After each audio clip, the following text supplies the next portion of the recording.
how you can see recently unblocked friends on your Facebook. But before I teach you guys how to do that, if you are new to our channel, head down below and hit the subscribe button so you don't miss out on any of our future videos.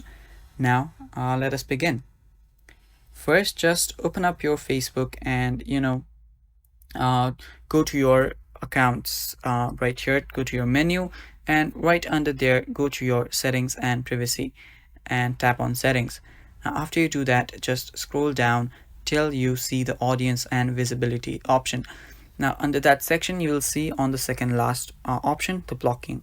Tap on blocking, and right there you will see the list of people that you have blocked.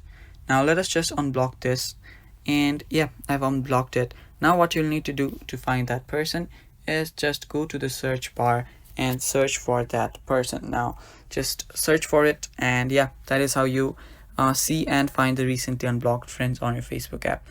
Now yeah, that is all for the video, guys. Thank you for watching. Stay tuned for more, and bye bye.